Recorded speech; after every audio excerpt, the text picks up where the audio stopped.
পারভেজ মোশাররফ ছিলেন একজন পাকিস্তানি সামরিক কর্মকর্তা এবং রাজনীতিবিদ যিনি 2001 থেকে 2008 সাল পর্যন্ত পাকিস্তানের 10ম রাষ্ট্রপতি হিসেবে দায়িত্ব পালন করেছিলেন। এছাড়াও তিনি 1998 থেকে 2001 সাল পর্যন্ত যুগ্ম প্রধানদের 10তম চেয়ারম্যান হিসেবে দায়িত্ব পালন করেন এবং 1998 থেকে 2007 সাল পর্যন্ত সেনাবাহিনীর 7ম প্রধান।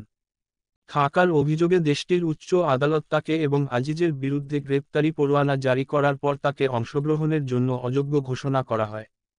2013 সালে শরীফের পুনর্নির্বাচনের পরে, তিনি জরুরি শাসন কার্যকর করার জন্য এবং 2007 সালে সংবিধান স্থগিত করার জন্য মোশাররফের বিরুদ্ধে উচ্চ রাষ্ট্রদ্রোহের অভিযোগ শুরু করেছিলেন। 2017 সালে শরীফের পদ থেকে অপসারণের পরেও মোশাররফের বিরুদ্ধে মামলা চলতে থাকে, যে বছর মোশাররফকে পলাতক ঘোষণা করা হয়েছিল। ভুট্টো হত্যা মামলায় দুবাই পাড়ি জমানো।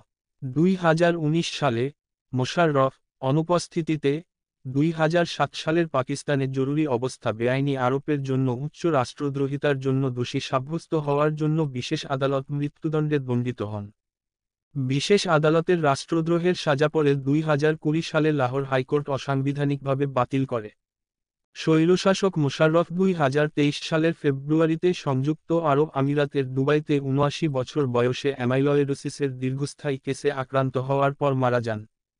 পাকিস্তানের সুপ্রিম কোর্ট লাহোর হাইকোর্টের রায়ের বিরুদ্ধে একটি আপিলের শুনানির পরে, যা 2024 সালের জানুয়ারিতে অনুষ্ঠিত হয়েছিল, যে লাহোর হাইকোর্টের রায় যা মাজাহার আলী আকবর নকভি কর্তৃক রচিত বিশেষ আদালতের রায় বাতিল করে রায়ের সম্পূর্ণ লঙ্ঘন এবং পাকিস্তানের সুপ্রিম কোর্টের আদেশ, এবং তাই হাইকোর্টের ত্রুটিপূর্ণ আদেশটি এখতিয়ার ছাড়া এবং অসাংবিধানিক হওয়ার জন্য আলাদা করা হয়েছিল।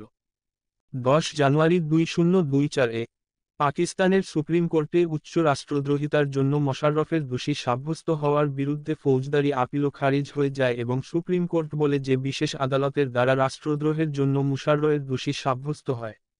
ফলস্বরূপ, আদালত এই সিদ্ধান্তে উপনীত হয় যে মোশাররফ উচ্চ রাষ্ট্রদ্রোহের জন্য দোষী এবং এই পরিপ্রেক্ষিতে পাকিস্তানের সুপ্রিম কোর্ট পাকিস্তানের সংবিধান বাতিলের জন্য স্বৈরশাসক মোশাররফের দোষী সাব্যস্ত করেছে।